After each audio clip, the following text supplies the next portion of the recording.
Hello my dear students, आज हम लोग डिस्कस करने वाले हैं। बहुत ही टफ लगता है ये टॉपिक स्टूडेंट्स को। डाइलेक्ट्रिक जब हम कैपेसिटर के प्लेट्स के बीच में डाल देते हैं तो उसका कैपेसिटेंस कितना हो जाता है, सीरीज में कितना हो जाता है, पैरेलल में कितना हो जाता है।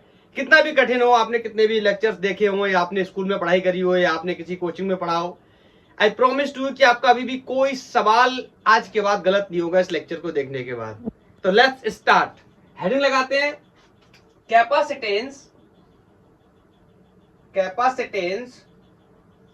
of parallel plate capacitor with a dielectric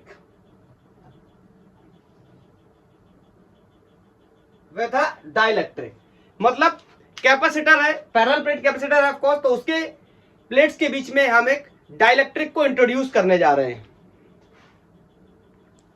क्या होता है डाइलेक्ट्रिक, इसके बारे में भी बात करेंगे।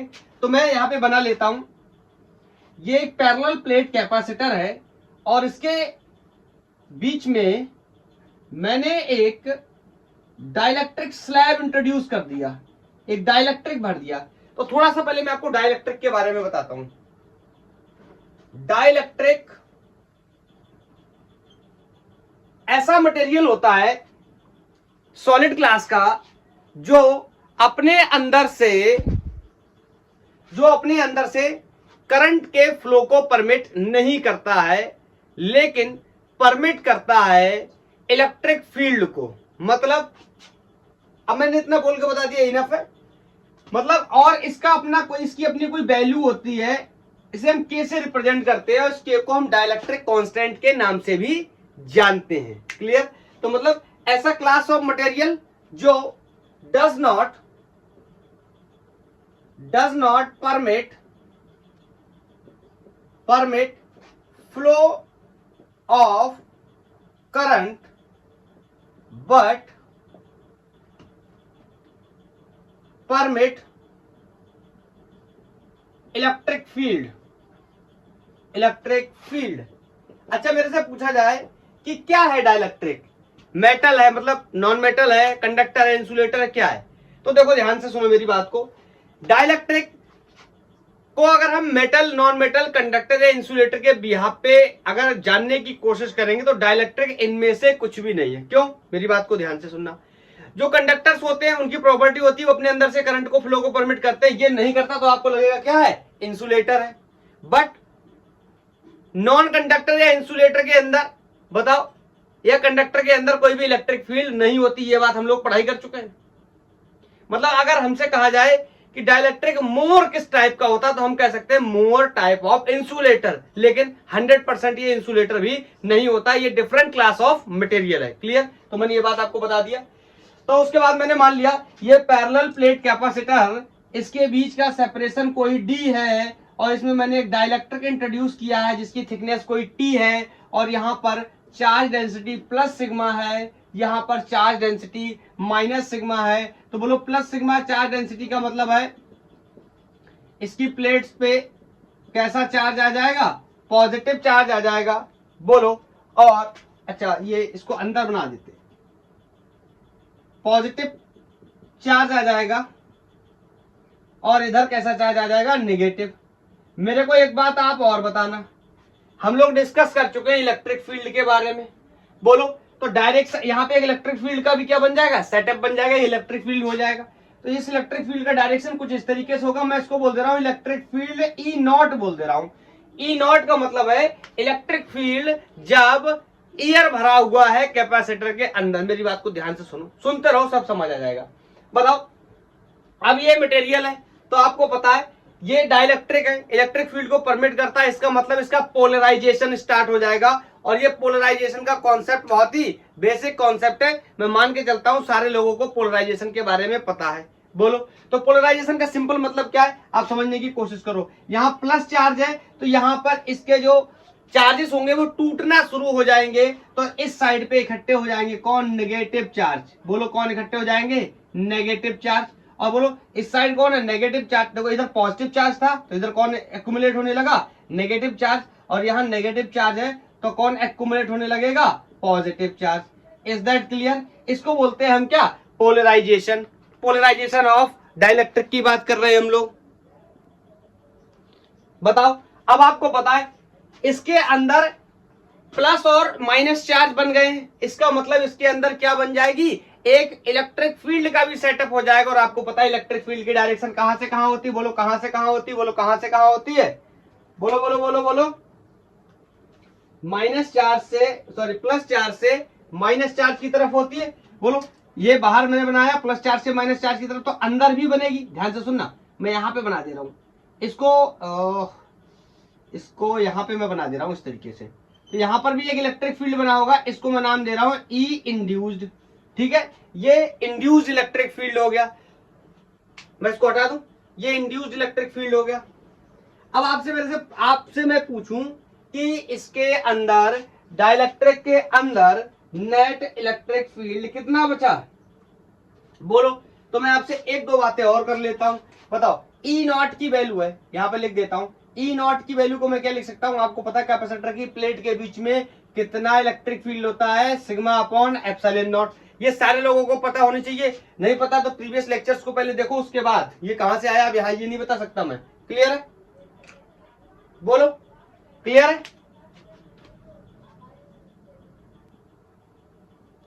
क्लियर।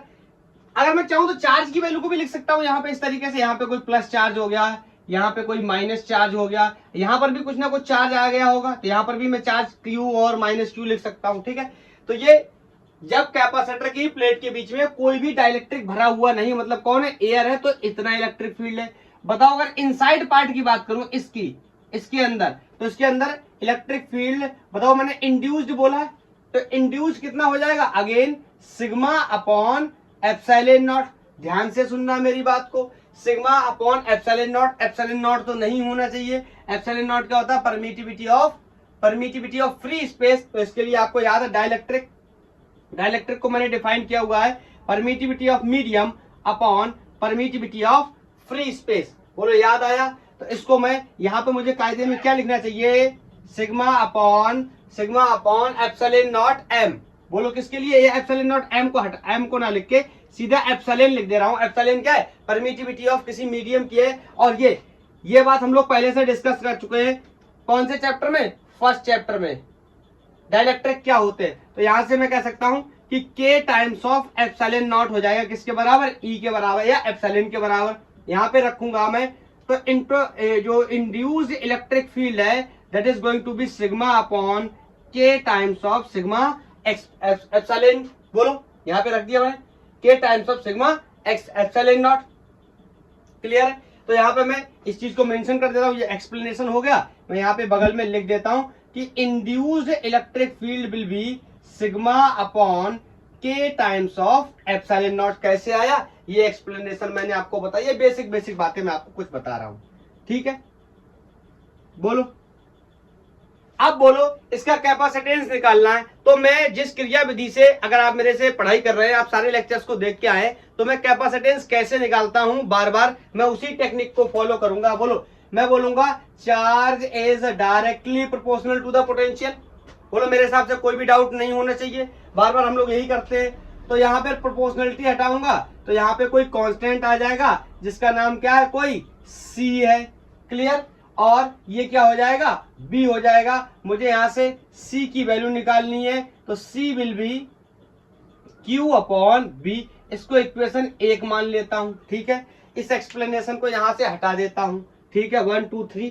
अब मेरी बात को ध्यान से सुनना, ये सी है, ये तब का कैपेसिटेंस है जब इसके अंदर क्या डाल दिया गया है, डाया इलेक्ट्रिक डाल दिया गया है। अगर डाइलेक्ट्रिक नहीं डाला गया होता तो मैं इसको एफ सी नॉट बोल दे रहा हूं। और आपको पता है सी नॉट की वैल्यू कितनी जाएगी, epsilon not a upon D. ये सबको पता है। बोलो ये कब की स्टोरी है, जब कोई भी डाइलेक्ट्रिक नहीं भरा गया है। ये फील्ड कब का है, जब कोई भी डाइलेक्ट्रिक नहीं भरा गया है। अब यहाँ पे मैंने सी निकालना है, ये कब का है, जब डाइलेक्ट्रिक का क्या हो गया है, इंट्रोडक्शन हो गया है। तो मैं बार बार यही बोलता था आपसे कि इस बी की वैल्यू को निकाल के लाएंगे, यहां रख देंगे, हमारा काम बन जाएगा। बोलो हमारा काम बन जाएगा। तो निकालने चले इस बी की वैल्यू को। और आपको पता है कि मैं बहुत बार बता चुका हूं कि पोटेंशियल कैसे निकालेंगे, तो मैं आपको बताता हूं क्या, ई गैप इंटू डी। मतलब कैपेसिटर की प्लेट के बीच में बना हुआ इलेक्ट्रिक फील्ड को उसके सेपरेशन से मल्टीप्लाई कर देंगे और हमें वैल्यू मिल जाएगी किसकी, पोटेंशियल की। तो मैं लिखने चला, लेकिन इस बार एक चीज डिफरेंट है, सिनेरियो थोड़ा सा डिफरेंस है। डिफरेंट क्या है, अगर इसके अंदर कोई भी डाइलेक्ट्रिक नहीं हुआ करता था, याद करना, कोई भी डाइलेक्ट्रिक नहीं होता तो उसकी स्टोरी बता रहा हूं। इसको लिखता था sigma upon epsilon not into D, याद आया। और चाहता वैल्यू सिग्मा की जरूरत पड़ती तो मैं इसको क्या लिख देता, चार्ज पर यूनिट एरिया, और ये इलेक्ट्रिक पोटेंशियल की वैल्यू हो जाती कहां, between the two plates of parallel plate capacitor. लेकिन इस बार ऐसा होने वाला नहीं है, क्योंकि मैंने किसको इंट्रोड्यूस कर दिया है, डाइलेक्ट्रिक को इंट्रोड्यूस कर दिया है। तो इसका मतलब है मुझे इस बार फील्ड दो दो चीजों की वजह से लिखना पड़ेगा। एक किसकी वजह से, एक देखो इतना पोर्शन, मतलब इलेक्ट्रिक फील्ड उसकी वजह से जहां पर डाइलेक्ट्रिक भरा हुआ नहीं है, प्लस इलेक्ट्रिक फील्ड उसकी वजह से जहां पर डाइलेक्ट्रिक भरा हुआ है। हाँ, पूरे में डाइलेक्ट्रिक भरा होता तो लास्ट में चल के इसकी बात कर लेंगे।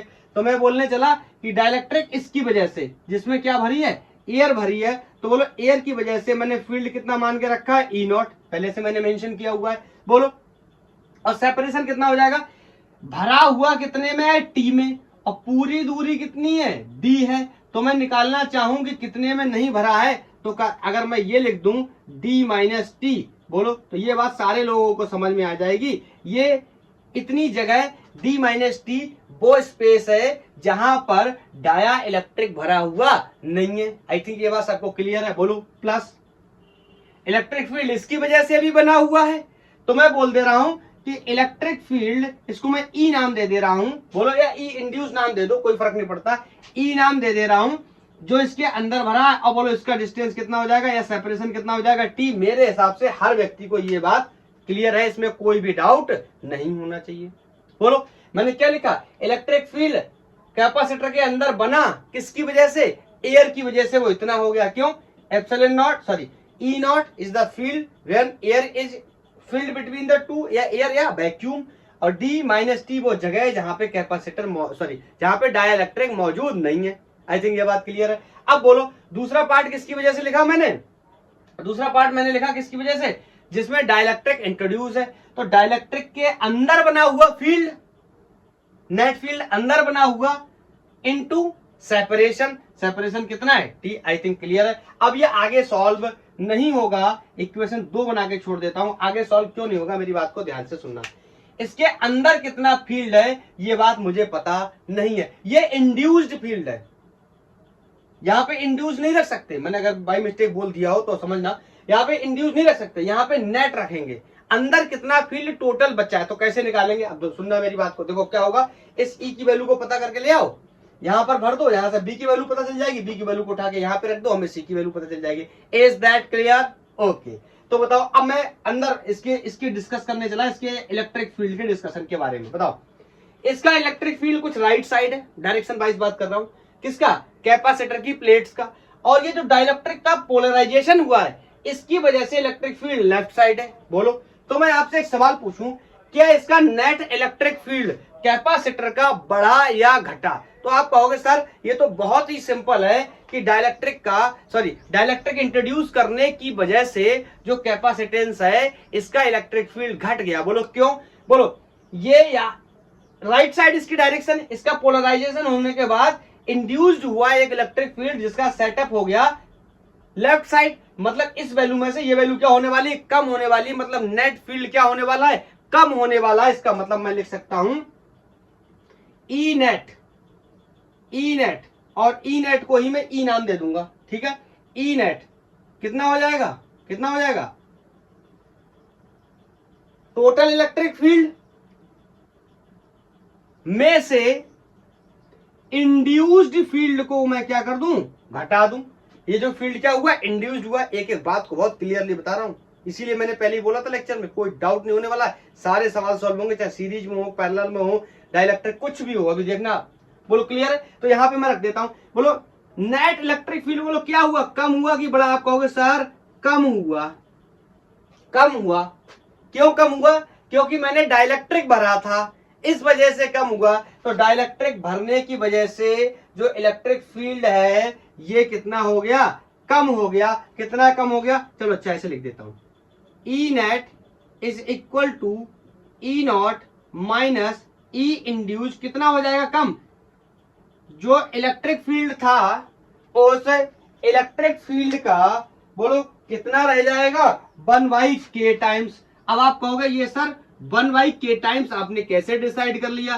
तो देखो डाइलेक्ट्रिक इंट्रोड्यूस करने के बाद फील्ड कम हुआ है, तो ये बात कंफर्म हो गई कि डाइलेक्ट्रिक को इंट्रोड्यूस करने से इलेक्ट्रिक फील्ड की वैल्यू क्या हो रही, कम। तो मैंने सिंपली क्या कर दिया, डाइलेक्ट्रिक से इसको क्या कर दिया, डिवाइड कर दिया। मतलब अंदर ई एन जो नेट वैल्यू मानी है मैंने, अंदर नहीं, ये जो नेट वैल्यू मानी इसको मैंने ई लिख लिया, और ई की वैल्यू यहां से कितनी हो गई, ई नॉट बाई के। ई नॉट सबको पता है इलेक्ट्रिक फील्ड की वैल्यू जब इसके अंदर कोई भी डाइलेक्ट्रिक भरा हुआ नहीं था। अब इसको क्या कर दे रहा हूं, पुट इन टू। तो यहां से मैं रखने चला b इक्वल टू इसमें E naught T, sorry D minus T. D क्या है, पूरा सेपरेशन, टी क्या है, उतना जितने में डाइलेक्ट्रिक भरा हुआ है, प्लस इस ई की जगह मैं कितना लिख सकता हूं, ई नॉट बाई के और मल्टीप्लाई बाई टी, सेपरेशन या थिकनेस। क्लियर। अब इसको थोड़ा सा सॉल्व आउट कर लूंगा तो ये हो जाएगा b इक्वल टू, देखो ई नॉट को अगर मैं कॉमन ले लूं, यहां पर भी ई नॉट है, यहां पर भी ई नॉट है, तो ये कितना हो गया, d माइनस टी यहां पे बचा, और यहां कितना बचा, प्लस t अपॉन के। इसमें किसी को कोई डाउट नहीं होना चाहिए, ये हो गई पोटेंशियल की वैल्यू।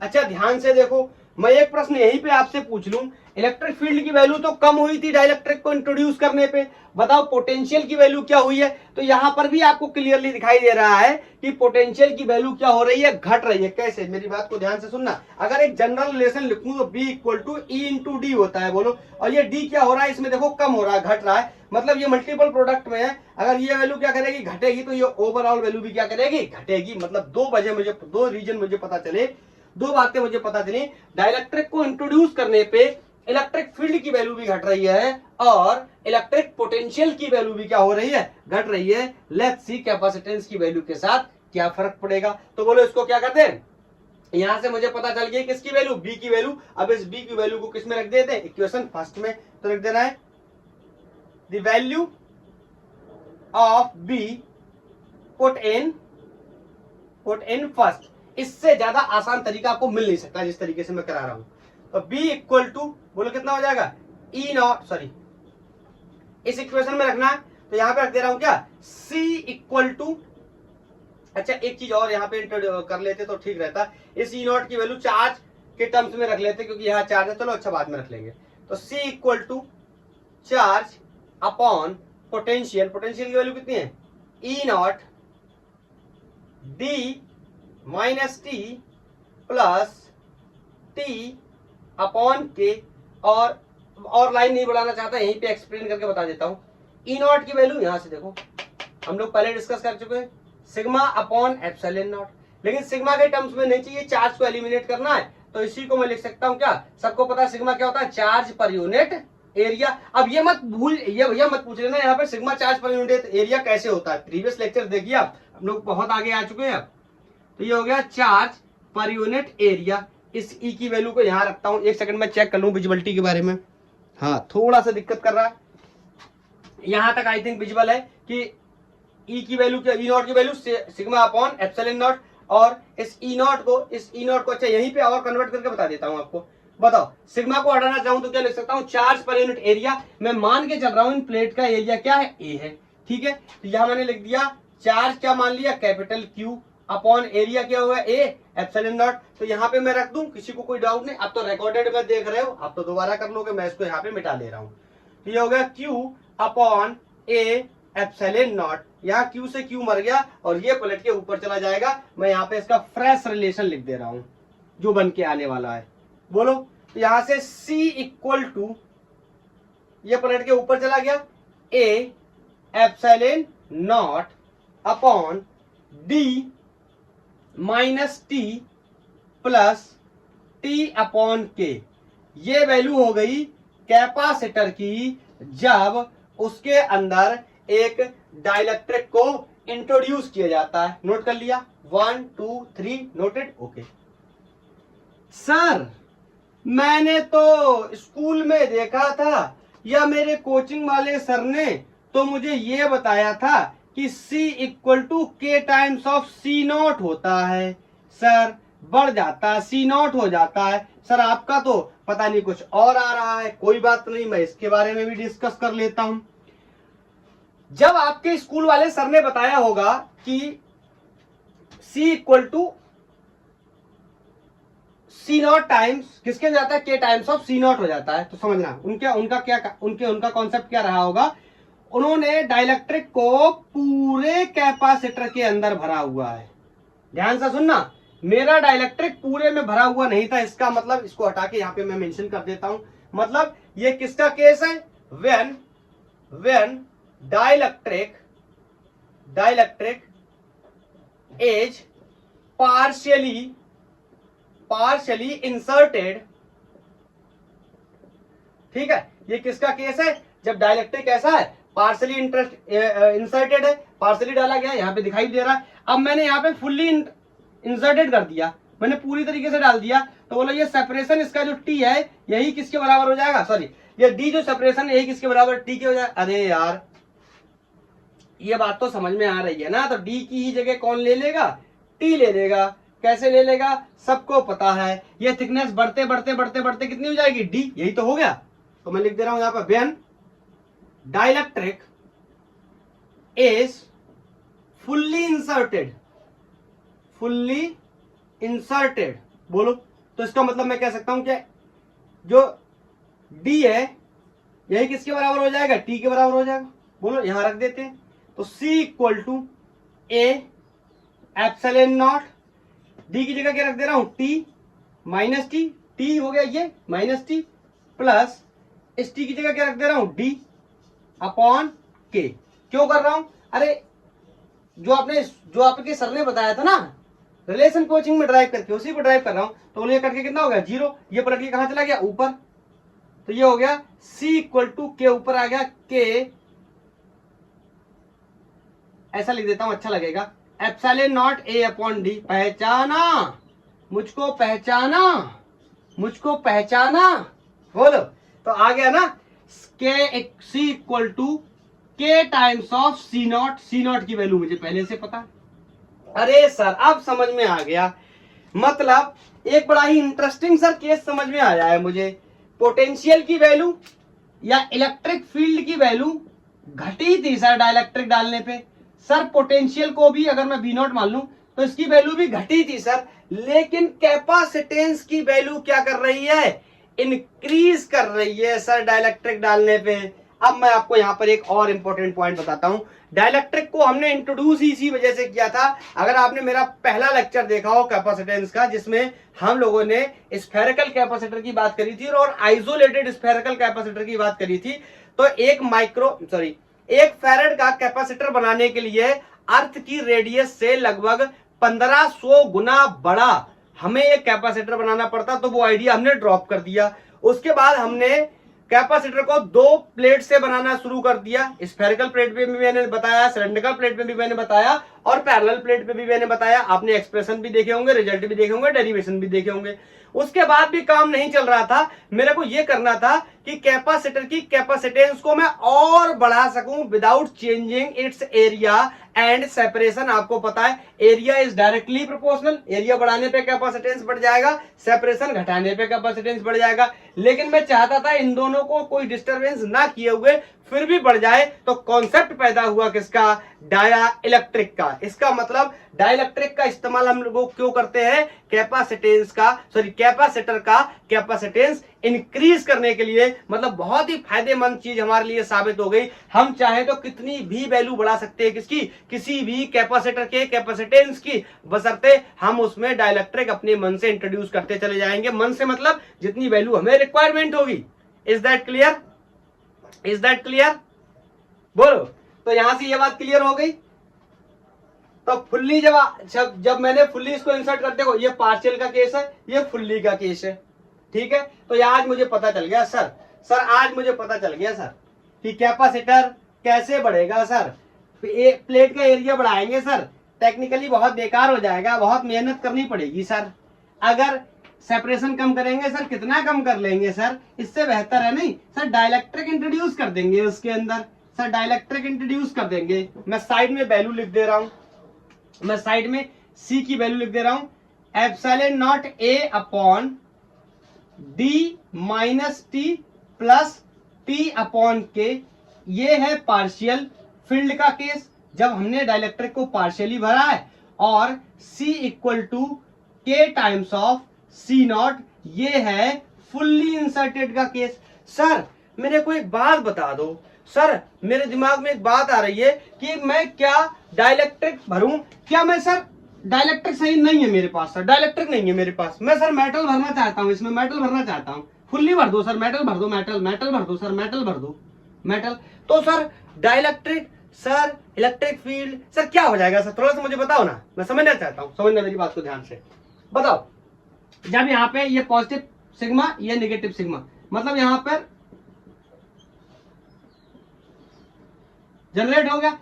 अब इसका सर पोलराइजेशन हो जाएगा, सर यहाँ पे नेगेटिव चार्ज आ जाएगा, सर यहाँ पे पॉजिटिव चार्ज आ जाएगा, सर इसके अंदर एक फील्ड सेटअप हो जाएगी। ना ना ना, याद आया, मैंने आपको पढ़ा रखा है कि कंडक्टर के अंदर जो इलेक्ट्रिक फील्ड होता है वो जीरो होता है। गॉस थ्योरम में भी मैंने आपको पढ़ाया। अच्छा सर ऐसा है क्या? हाँ ऐसा है। तो इसका मतलब मुझे पता करना क्या, वैल्यू ऑफ के फॉर मेटल। मेटल के लिए मुझे पता करना है कि के की वैल्यू क्या होगी।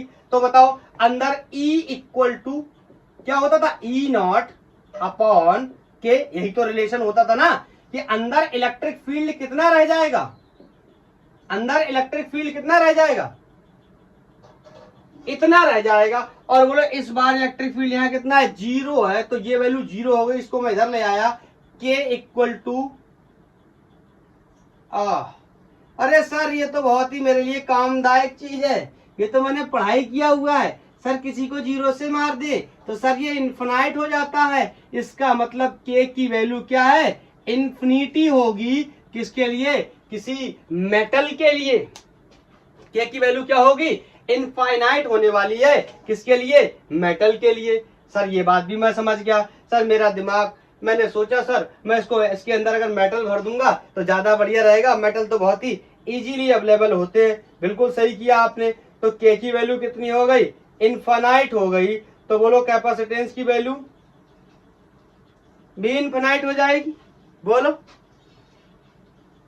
तो अब सर मैंने सर बहुत सवाल लगाए हैं, मेरे को एक प्रॉब्लम आती है। वो प्रॉब्लम क्या है, प्रॉब्लम ये है सर, ये डाइलेक्ट्रिक के साथ सर बड़ा गेम प्ले होता है। गेम प्ले होता है, कई बार डाइलेक्ट्रिक को सर कैपेसिटर के अंदर भर देते हैं, बोल देते हैं ये सीरीज में, कई बार भर देते हैं बोल देते हैं ये पैरेलल में, बोल देते हैं डाइलेक्ट्रिक को भरने के बाद किसी भी नेटवर्क का इक्विवेलेंट कैपेसिटेंस मुझे बता दो, इक्विवेलेंट कैपेसिटेंस बता दो। नोटेड, मतलब सर आप मेरे को बता दो कि सीरीज में कैसे जोड़ूंगा मैं जब भर दिया जाएगा डाइलेक्ट्रिक, पैरेलल में कैसे जोड़ूंगा मैं जब भर दिया जाएगा डाइलेक्ट्रिक। मैं आपको दोनों तरीकों से करके बताऊंगा, मैं सीरीज और पैरेलल के कॉन्सेप्ट से भी बता दूंगा, और मैं इसको जनरल फॉर्मूले से भी करके हम लोग देख सकते हैं। हाँ इंपॉर्टेंट बात, एक बात मुझे ये पता चल गई, आफ्टर, यहां पे मैं मेंशन भी कर दे रहा हूं, आफ्टर इंट्रो या इंसर्टिंग, आफ्टर इंसर्टिंग डाइलेक्ट्रिक, बोलो क्या कह सकता हूं मैं, एक एमसीक्यू का छोटा सा सवाल, बोलो बी की वैल्यू क्या होगी, घटेगी। बहरहाल मैं बता चुका हूं लेकिन फिर भी मैं इसको हाईलाइट कर रहा हूं। ई की वैल्यू भी क्या करेगी, घटेगी, लेकिन सी की वैल्यू क्या करेगी, बढ़ेगी। तो निम्नलिखित में से कौन सा ऑप्शन सही है, in which of the following statement is correct regarding to the capacitor या कैपेसिटेंस। on inserting the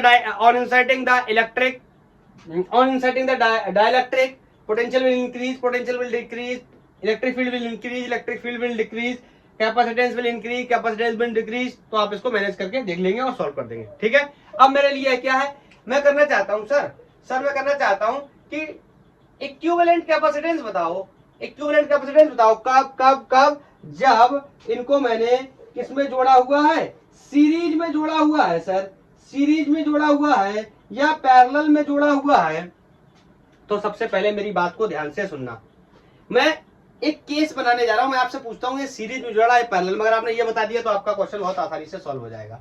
ये इस तरीके से एक कैपेसिटर का मैंने प्लेट लिया, ये कोई पॉइंट ए है, ठीक है, इसके अंदर मैं डाइलेक्ट्रिक भरने जा रहा हूं, तो ये इस तरीके से मैंने भर दिया, इस तरीके से भरा मैंने पहला डाइलेक्ट्रिक, लेट्स से इसका डाइलेक्ट्रिक कांस्टेंट K1 है, दूसरा भरा इसका डाइलेक्ट्रिक कांस्टेंट K2 है, ऐसे मैंने तीसरा भरा इसका डाइलेक्ट्रिक कांस्टेंट कोई K3 है, ऐसे मैंने चौथा भरा इसका डाइलेक्ट्रिक कांस्टेंट कोई K4 है, और यहां से मैंने इस प्लेट को कैपेसिटर के बीच में ये 4 डाइलेक्ट्रिक भर दिए, मैंने 4 भर दिए जानबूझ के, 5 6 1 2 कुछ भी हो सकता है, ठीक है, तो कोई फर्क नहीं पड़ता मेरे को।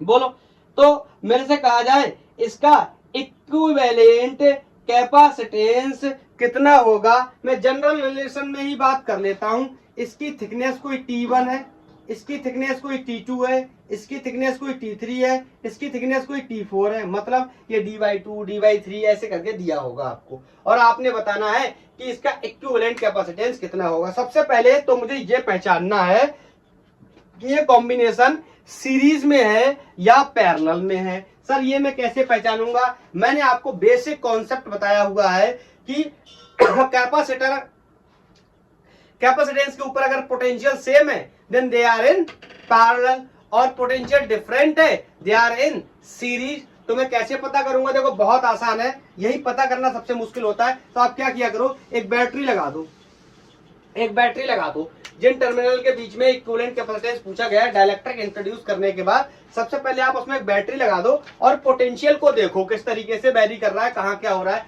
ये ऑलमोस्ट मेरा एक ही जैसा मैंने बनाया। तो बोलो, इस प्लेट का पोटेंशियल हर जगह क्या होगा, सेम, क्योंकि ये किसकी प्लेट है, कैपेसिटर की, तो इस प्लेट का पोटेंशियल हर जगह इसका भी क्या होगा, सेम, इसका भी क्या होगा, सेम, मतलब इसका पोटेंशियल वही होगा, इसका पोटेंशियल वही होगा जो कैपेसिटेंस की प्लेट का होगा, मतलब इसका पोटेंशियल ये मिल गया, ऐसे इसका मिल गया। बोलो इसमें क्या होगा, इसमें क्या होगा, अलग होगा, कोई B1 होगा, इसमें क्या होगा, कोई B2 होगा।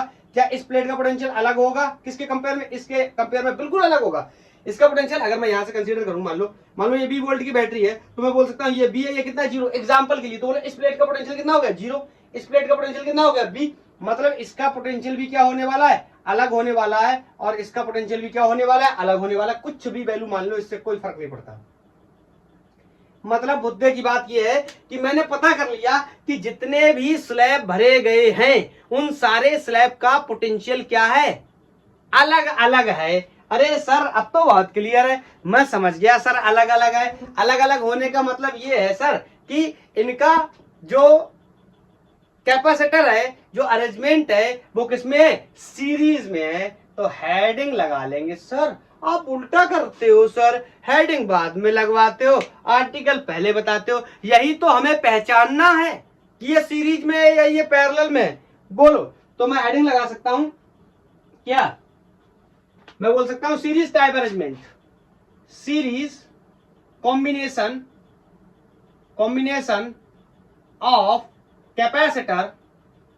कैपेसिटर व्हेन डाइलेक्ट्रिक इंट्रोड्यूस या इंसर्टेड। बोलो, डाइलेक्ट्रिक इंसर्टेड किया गया है। अब देखो, चाहूं तो मैं यहां से भी निकाल सकता हूं। सुनना कैसे, मैं इसको साफ कर रहा हूं, ठीक है, या आपको मैं दूसरा तरीका भी बताऊंगा, सुनना। अच्छा, ये जो प्लेट है इन सबका एरिया सेम होगा। बोलो एरिया क्यों सेम होगा, क्योंकि सारे प्लेट्स सेम लेंथ के, सारे प्लेट्स, इसमें एरिया क्या होगा, सेम, थिकनेस क्या होगा, अलग अलग। धीरे धीरे आपको सब समझ में आ जाएगा। एरिया सबका क्या है, सेम, ठीक है। अब यहां से निकालो, आपको सर आपने अधूरी छोड़ दी बात, बिल्कुल नहीं छोड़ी, आप देखना, सुनते रहो बस। तो ये हो गया एप्सिलॉन नॉट ए, या आप ये बात मेंशन कर सकते हो कि in case of series combination, मैं यहां मेंशन कर दे रहा हूं, in case of series combination, ये जो एरिया होगा ना, एरिया क्या होगा, सारी प्लेट्स का, एरिया पूरा मेंशन कर देता हूं, area of all plate will be same. Sir कैसे, अभी समझ आएगा। एरिया ऑफ ऑल प्लेट्स क्या रहने वाला है, सेम रहने वाला है, या ऑल प्लेट्स की जगह मुझे लिखना चाहिए ऑल स्लैब या ऑल डाइलेक्ट्रिक स्लैब। जितने भी डाइलेक्ट्रिक स्लैब होंगे उनके एरिया क्या होगा, सेम। सुनते रहो बस, क्लियर हो जाएगा। तो बोलो यहाँ पे इसकी पूरी सेपरेशन मैंने मान ली, दोनों प्लेट्स के बीच में कोई डी है, तो बोलो डी में से कितना घट जाएगा, T1 घट जाएगा, T2 घट जाएगा, T3 घट जाएगा, T4 घट जाएगा। बोलो क्लियर है। इसी फॉर्मूले को मैं एक्सटेंड कर रहा हूं, तो बोलो यहाँ पे कितना हो जाएगा माइनस, और टी की जगह कितना आ जाएगा, टी की जगह कितना आ जाएगा, T1 plus T2 plus T3 plus T4। बोलो क्लियर है यार। इस बात को आपने मेंशन कर लिया, नोट कर लो, नोट कर लो, हाशिए पर डाल लो, ऊपर कहीं हटा रहा हूं, जरूरत पड़ेगी मुझे इसकी।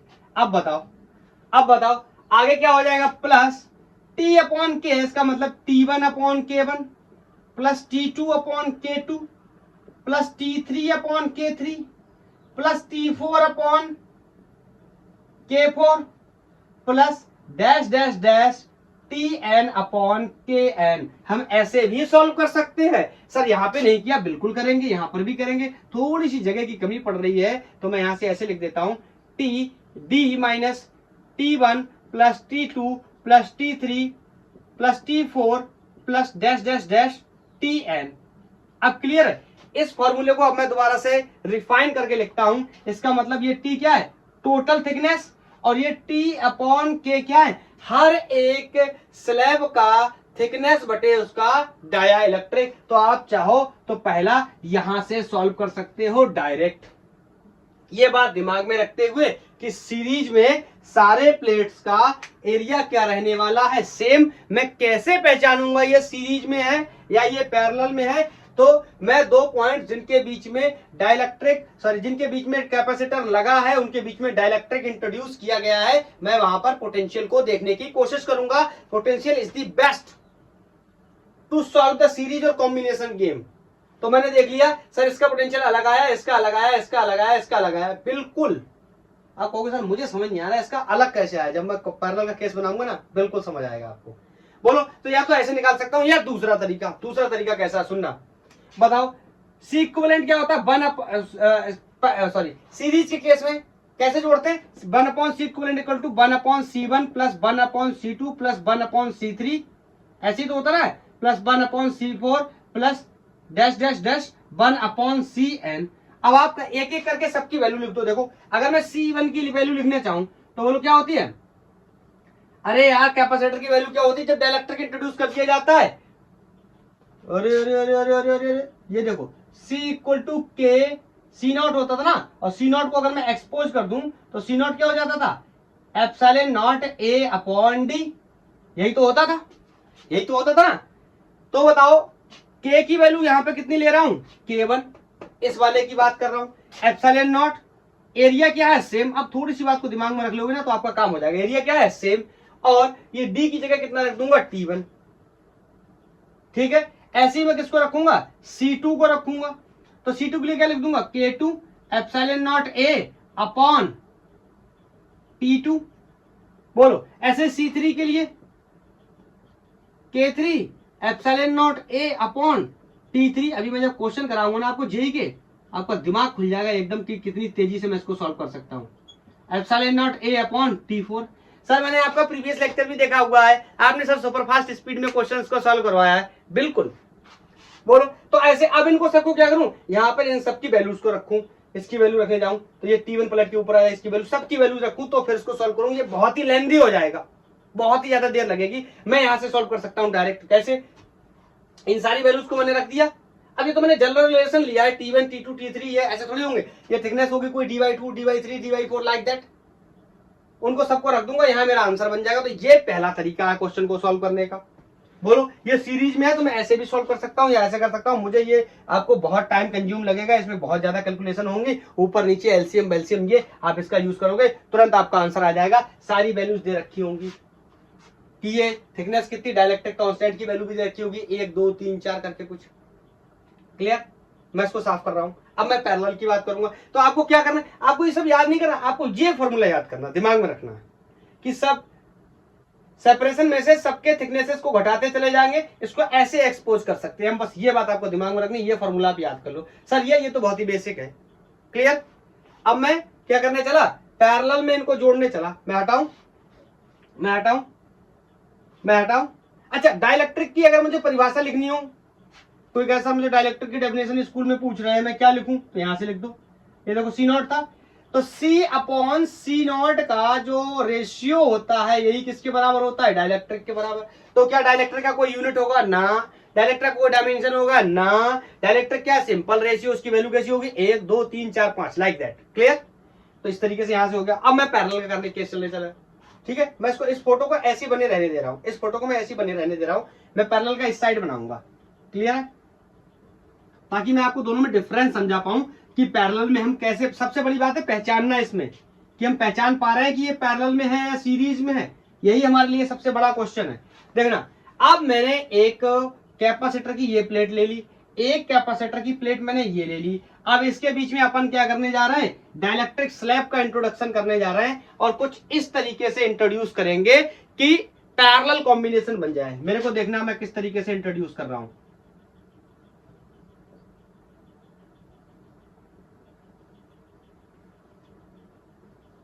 बहुत ज्यादा हो जाएंगे, इतने ही रख लेता हूं, या ऐसे कर लेता हूं। चलो ठीक है, बोलो इसका डाइलेक्ट्रिक कांस्टेंट कोई K1 है, इसका कोई K2 है, इसका कोई K3 है, इसका कोई K4 है, इसका कोई K5 है, इसका कोई K6 है। कितने भी पड़े हूं।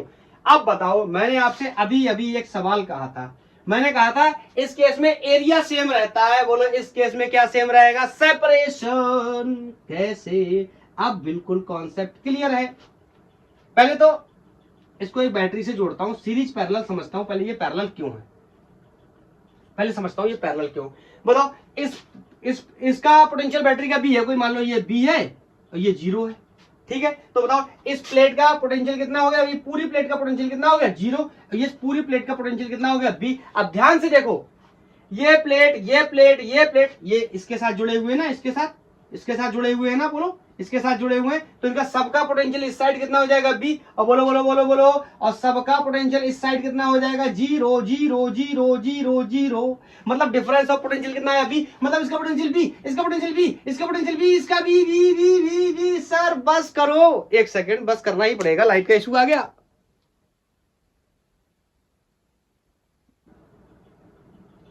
बोलो सारे पोटेंशियल क्या है?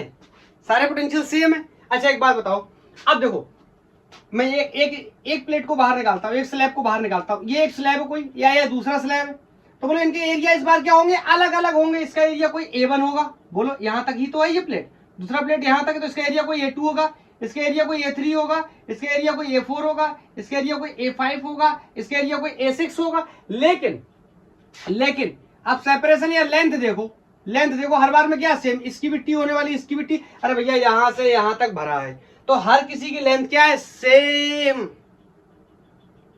क्लियर है? यह सेपरेशन क्या है? सेम। मैं यही आपको बात बार बार बताने की कोशिश कर रहा था कि जो डाइलेक्ट्रिक का थिकनेस है हर बार में इस केस में क्या रहने वाला है? सेम। पैरेलल के केस में इसका मतलब मैं कह सकता हूं इन केस, एक सेकेंड मेरा कपड़ा खो गया है, एक सेकेंड लेके आता हूं मैं। तो सबसे पहले तो ये क्लियर कर लेते, ये कौन सा केस है? बोलो पैरेलल का। सर फिर से आपने उल्टा किया, कोई बात नहीं, यही तो कॉन्सेप्ट होता है। मतलब ये कैसा है? Parallel, parallel combination of parallel plate capacitor, capacitor क्या? With dielectric. जब क्या किया गया है? डाइलेक्ट्रिक को इंट्रोड्यूस किया गया। तो बताओ, अब यहाँ पे मैं यहाँ पे एक नोट लगा देता हूँ, यहाँ पे आपको समझ में क्लियर है? ये तो जो मैंने बताया वो क्लियर है ना? तो मैं कह सकता हूं कि इस केस में क्या होगा? Thickness of all slab in case of parallel combination क्या होने वाली है? सेम। और दोनों ही अगर चेंज कर देता है तो भी कोई मसला नहीं है। अगर मान लो एक्सट्रीम लेवल पे कर देता है तो जो जनरल रिलेशन था वहां K1 A1 D1 T1 सबकी वैल्यूज को डालेंगे। क्लियर है? जनरली आप ऐसे ही होगा, आपका काम होता रहेगा। बोलो तो इस केस में आप कैपेसिटेंस, तो बोलो इसका कैपेसिटेंस क्या हो जाएगा C1, इसका कैपेसिटेंस क्या हो जाएगा C2, इसका कैपेसिटेंस C3, इसका C4, इसका C5, इसका C6, ऐसे ही सारे कैपेसिटेंस हो जाएंगे। तो इसका दो सवाल है, बताओ कैसे कैसे जोड़ेंगे। तो आपको पता है कि कैसे जोड़ेंगे मैं यहाँ पे जोड़ के बताता हूँ। ये बैटरी हटा देता हूँ, अब इसके लिए मेरा कोई काम नहीं। तो बोलो आपको पता है पैरेलल में C इक्विवेलेंट की वैल्यू कितनी होती है, C1 plus C2 plus C3 plus dash dash dash, बोलो CN तक डायरेक्ट जोड़ता चला जाऊंगा। तो यहाँ पे देखना C इक्विवेलेंट की वैल्यू बताओ कैसे लिखूंगा। C1 की वैल्यू मेरे लिए बहुत क्लियर है, मैं यहाँ पे लिख के बताता हूँ। C1 की वैल्यू सिंपली क्या होती है, K epsilon naught A upon D, यह रिलेशन होता है। बोलो तो C1 में लिखने चला तो C1 के लिए डायलेक्ट्रिक क्या है K1, और एरिया क्या है, एरिया क्या है A1, और थिकनेस सबके लिए क्या है सेम। तो C2 के लिए भी K2 epsilon not A2 upon D, C3 के लिए K3 epsilon not A3 upon D। इसका मतलब कौन चेंज हो रहा है, डायलेक्ट्रिक कांस्टेंट और एरिया। तो मैं इसको एक लाइन में यहाँ पे लिखते चला जाता हूं, K1 epsilon not A1 upon D plus K2, D का मतलब जो भी इसकी थिकनेस दे रखी हो, ठीक है, K2 epsilon not A2 upon D plus K3 epsilon naught A upon D, ठीक है, A3, ऐसी कर करके plus dash dash dash dash KN epsilon not AN upon D। और एरिया भी अगर सेम कर देता तब तो हमारे लिए कैलकुलेशन बहुत ही आसान है। देखना कैसे, यहां से C इक्विवेलेंट की वैल्यू मैंने निकाली, कितनी आई, एप्सिलॉन नॉट कौन variable epsilon not upon D आ गई, इसको कॉमन कर लिया, यहां कितना बचा K1 A1, K2 A2, K2 A2, K3 A3, K4 A4 plus dash dash dash dash dash KN AN, ये आ जाएगा। इस तरीके से हम निकाल सकते हैं इक्विवेलेंट कैपेसिटेंस। बोलो हाँ, अगर इसमें कह देगा, मान लो इनकेस बोल दिया उसने कि सारे एरिया भी सेम, एरिया सेम का मतलब सब d/2 या d/3 इस तरीके से डिवाइड कर दिया तो ये और आसान हो जाएगा। मतलब A1 A2 A3 A4 A5 सबकी वैल्यू क्या हो गई बराबर, तो उसको भी कॉमन कर लेंगे। सिर्फ क्या करना है, डायलेक्ट्रिक सबको जोड़ना है और उसके साथ इसमें क्या कर देना है, मल्टीप्लाई। मतलब इफ अगर मैं बोल दूं क्या, एरिया A1 A2 क्या सेम है, और मान लो कोई A अपॉन N है, अरे A अपॉन N का मतलब दो, आधा, तिहाई, चौथाई कुछ ऐसे है, तो इसमें से A अपॉन हर जगह क्या रख दूंगा, A upon N, A upon N, तो A अपॉन N क्या आ जाएगा कॉमन, तो C equivalent is equal to epsilon naught A D और N, और इधर क्या बचा, सबके क्या करेंगे K1 K2 K3 ऐसे जोड़ते चले जाएंगे। आई थिंक आप मुद्दे की बात समझ चुके हो कि डाइलेक्ट्रिक को इंट्रोड्यूस करने के बाद मुझे सीरीज और पैरेलल में क्वेश्चंस को किस तरीके से सॉल्व करना है। मैं एक दो सवाल करा देता हूं लेक्चर की लेंथ के हिसाब से, और एक सवाल आपको होमवर्क में देने वाला हूं।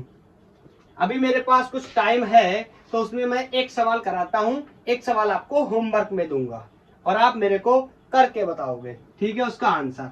बिल्कुल भी कोई टेंशन नहीं है, कोई भी कॉन्सेप्ट में प्रॉब्लम नहीं होनी चाहिए। जितना बताया आपने क्लियरली देखा है, सब कुछ अच्छे से देखो, पढ़ो आराम से, उसके बाद क्वेश्चन को सॉल्व करो। तो मेरे पास एक क्वेश्चन दे रखा है, लेट्स से ये कैपेसिटर है, कैपेसिटर की प्लेट्स है और इनके बीच में इस तरीके से यहां पर दो डाइलेक्ट्रिक भरे, इसकी वैल्यू K1 है, इसकी वैल्यू K2 है, इसमें दो डाइलेक्ट्रिक स्लैब्स भरे हुए हैं। बोलो ये पॉइंट कोई B है, ये पॉइंट कोई A है, ठीक है। मेरे से बोल रहा है इस K1 और K2 की वैल्यू भी मुझे दे रहा है, इस K1 की वैल्यू 1 है और K2 की वैल्यू 2 है। मेरे से बोल रहा है कि इक्विवेलेंट कैपेसिटेंस बताइए।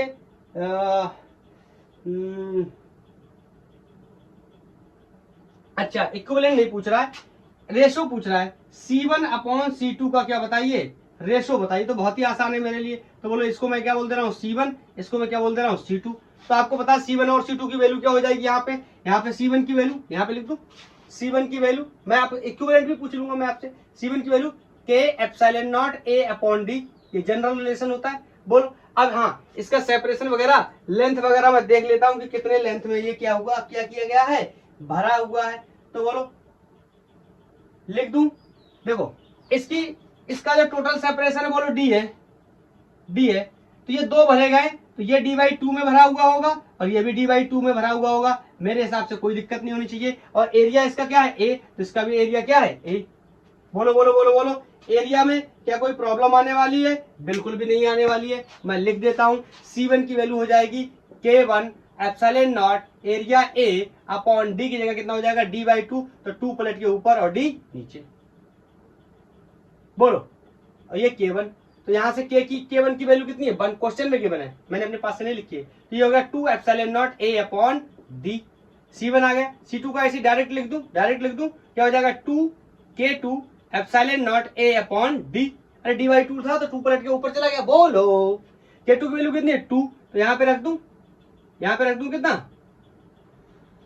2। अब ध्यान से देखो, ये इतनी ही वैल्यू तो क्या है, C1, अरे ऊपर देखो ना, तो C2 is equal to 2 times of C1। और अब रेशियो बताना, C1 का C2 के साथ अगर करोगे, C1 का C2 के साथ करोगे तो ये हो जाएगा 1/2, या C2 का C1 के साथ करोगे तो ये हो जाएगा 2/1। ये क्वेश्चन पे डिपेंड करेगा कि किस तरीके से पूछा जा रहा है, 1:2 या 2:1। समझ गए। अब इसमें कंफ्यूज मत होना कि 2:1 है या 1:2 है। मुझसे कहा गया है जनरली बताओ, तो मैं ये मान के चलूंगा कि C1 का C2 के साथ पूछ रहा है, तो 1:2 क्या आएगा, इसका आंसर आ गया। बोलो क्लियर है, बोलो क्लियर है। इसी क्वेश्चन को मैं थोड़ा सा मॉडिफाई करता हूं, ये तो बहुत ही बेसिक सवाल था, मैंने आपको बता दिया जानबूझ के, ताकि जो फुल्ली इनसाइटेड आप उसका केस समझ पाए। अब मेरी बात को ध्यान से समझना, मैं एक और कैपेसिटर मैंने लिया लाइक दिस, इसके अंदर 2 स्लैब्स भरे हुए हैं, इसके अंदर ऐसे 2 स्लैब भरे हुए हैं। मेरा मोटा पतला हो गया है, तो आप इसको मोटा पतला ना कंसीडर करना, मैं एक लाइन लिख दूंगा, उससे मेरा सारा काम हो जाएगा। यहाँ पर वैल्यू है K1 और यहाँ पे वैल्यू है K2, और K1 की वैल्यू इस बार आई थिंक 2 है और K2 की वैल्यू कितनी है, 3 है। हाँ, मैं यहाँ पे एक बात मेंशन कर दे रहा हूँ क्वेश्चन में कि जो डाइलेक्ट्रिक है इसके जो डायमेंशंस हैं वो सेम है। अब शायद सारी बात क्लियर होगी, मतलब इसका एरिया, इसका लेंथ क्लियर। अब हाँ, सबसे पहले ये यहाँ A से जुड़ा है और ये यहाँ B से जुड़ा है। मेरे से कह रहा है ना, मैं मान ले रहा हूं इसको, मैंने इनका दोनों का इक्विवेलेंट आया कोई C1 और इन दोनों का इक्विवेलेंट आया कोई C2। मेरे से कह रहा है C1 अपॉन C2 की वैल्यू बताइए। क्लियर ना, C1 क्या है, C1 मैं यहां मेंशन कर दे रहा हूं, C1 is equivalent capacitance of first figure, ये सेकंड फिगर, या A भी लिख लेता हूं, A फिगर और B फिगर। क्लियर है, बोल के बता ही रहा हूं, इतना तो क्लियर है। हाँ, तो सबसे पहले तो पता करेंगे कि सीरीज में या पैरेलल में। बहुत ही आसान है मेरे लिए। बोलो, ये 2 पॉइंट्स हैं, इनके बीच में क्या करेंगे, बैटरी कनेक्ट करेंगे। तो बोलो, इसका पोटेंशियल इस प्लेट पे, मतलब इस पूरी प्लेट का पोटेंशियल क्या है, सेम, और इस प्लेट का भी पोटेंशियल क्या है, सेम। मैंने कॉन्सेप्ट बता रखा, आप यहाँ पे 0 कर रहे हो, यहाँ पे B कर रहे हो, तो ये पूरी प्लेट का पोटेंशियल कितना हो गया, B। इस पूरी प्लेट का पोटेंशियल कितना हो गया, 0। मतलब दोनों का, इस वाले ब्लॉक का, सॉरी ब्लॉक नहीं, स्लैब, इस स्लैब का और इस स्लैब का पोटेंशियल क्या है, सेम। पोटेंशियल सेम होने का मतलब पैरेलल में है। इसका चेक कर लो।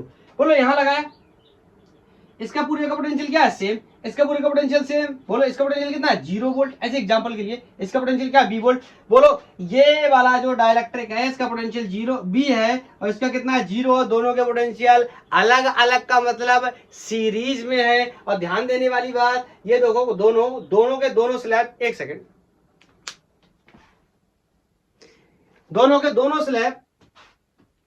दोनों स्लैब इस कॉमन प्लेट से जुड़े हुए, तो इनका पोटेंशियल सेम था। इस बार इस प्लेट से दोनों ही अलग अलग जुड़े हुए, मतलब ये वाला सिर्फ इस प्लेट से जुड़ा हुआ है, ये वाला डाइलेक्ट्रिक सिर्फ इस प्लेट से जुड़ा हुआ है, और ये वाला डाइलेक्ट्रिक सिर्फ इस प्लेट से जुड़ा हुआ है। Is this clear. तो मतलब ये किसमें हो गया, सीरीज कॉम्बिनेशन में, ये किसमें हो गया, पैरेलल कॉम्बिनेशन में। तो दोनों कॉम्बिनेशन के पहले C इक्विवेलेंट निकालेंगे, उसके बाद उनका क्या ले लेंगे, रेशियो ले लेंगे। तो आप सॉल्व करो, मैं बताता हूं सॉल्व करके। निकाल ले दोनों का इक्विवेलेंट, बताओ। इसको मान लेते हैं C equivalent in in in parallel, in parallel. इसको मान लेते हैं किसमें, सीरीज में। दोनों का रेशियो ले लेंगे बाद में। अब parallel to series, series to parallel, जिसमें क्वेश्चन बोलेगा हम ले लेंगे। तो पहले बताओ, इंपॉर्टेंट बात है, ये दोनों किसमें, पैरेलल में। हम लोग डिस्कस कर चुके हैं। बताओ इस प्लेट का पोटेंशियल, इस प्लेट का पोटेंशियल क्या है, सेम। तो ये दोनों पैरेलल, तो पैरेलल में देखो मैंने आपको तरीका भी बताया था, चाहे आप वैसे निकाल लो। तो सी इक्विवेलेंट पैरेलल में क्या बताया था, एप्सिलॉन अपॉन डी, कॉमन करके अंदर क्या कर लेंगे, K1 A1 plus K2 A2, ऐसे जोड़ते चले जाएंगे। दो ही प्लेट है तो इस तरीके से जोड़ लेते। एप्सिलॉन नॉट अपॉन डी, बताओ K1 की वैल्यू क्वेश्चन के हिसाब से इसमें 1 दे रखी है, इसमें यहाँ पे मैं मेंशन कर दे रहा हूँ। K1 की वैल्यू 1 है और K2 की वैल्यू 2 है, तो कितना हो गया 1 एंड 2। बोलो एरिया, बोलो एरिया, बोलो बोलो एरिया, बोलो बोलो। अरे ये पूरा एरिया है तो ये कितना हो गया A/2, और ये भी कितना हो गया A/2। अरे आधे आधे एरिया में आ जाएंगे। बोलो इसका एरिया कितना हो गया A/2, इसका एरिया कितना हो गया A/2। तो A/2 प्लस A/2, बोलो इसके 2 की वैल्यू कितनी है 2, तो यहां लिख दी मैंने, ये 2 से 2 चला गया।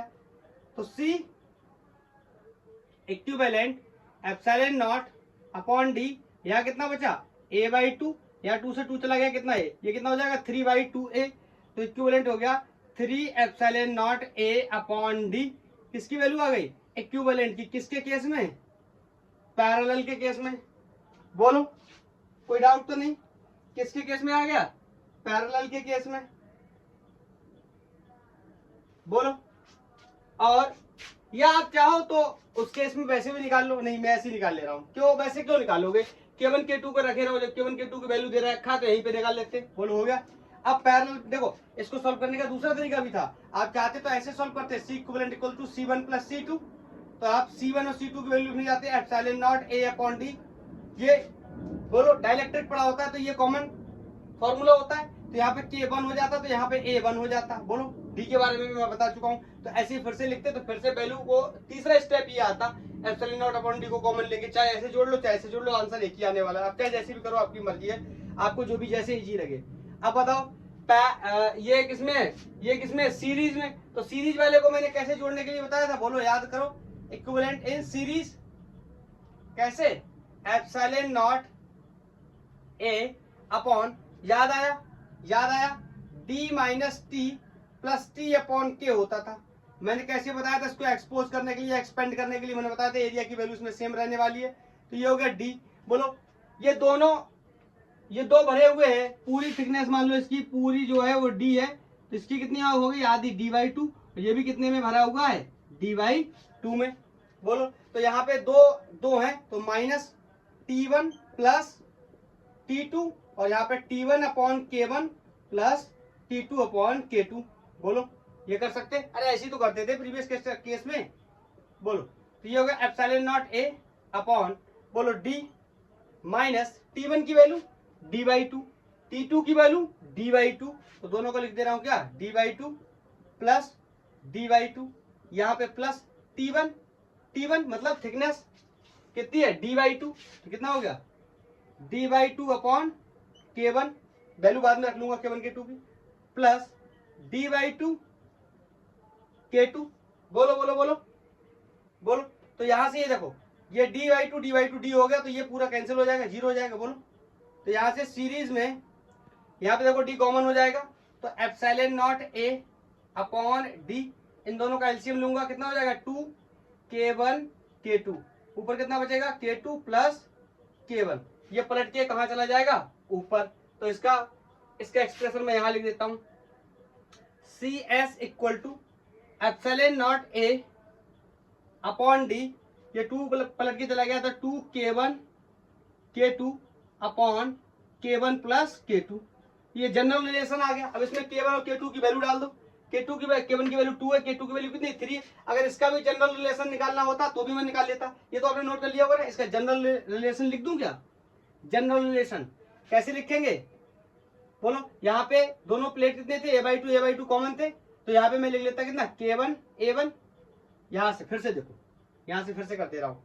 जनरल निकाल ले रहा हूँ दोनों का, एप्सिलॉन नॉट अपॉन डी कितना हो जाएगा K1 A1 की जगह A/2 प्लस K2, A2 की जगह A/2, दोनों का एरिया आधा आधा होगा, कोई जरूरी नहीं हर बार में आधा हो जाएगा, तो A/2 यहां से कॉमन आ जाएगा, तो C equivalent equal to epsilon naught A upon 2D, A/2 यहां मैंने लिख लिया, अंदर क्या बचा K1 प्लस K2, ये जनरल रिलेशन होगा, चाहे तो K1 K2 की वैल्यू भी डाल सकते हैं, बाद में डाल लेंगे, चलो पहले जनरल से ही ड्राइव कर लेते हैं। अब बताओ मेरे को रेशियो बताना है, तो क्या कर दूंगा, सिंपली क्या ले रहा हूं, रेशियो ले रहा हूं, बोलो किसका, पैरेलल टू सीरीज, तो ये पैरेलल का केस है, बोलो, तो CP पैरेलल में कैपेसिटेंस अपॉन सीरीज में, तो ये हो गया एप्सिलॉन नॉट A अपॉन 2, और इस वैल्यू को पैरेलल में पहले ले रहा हूं, ओके, 2D, ये कितना हो गया K1 प्लस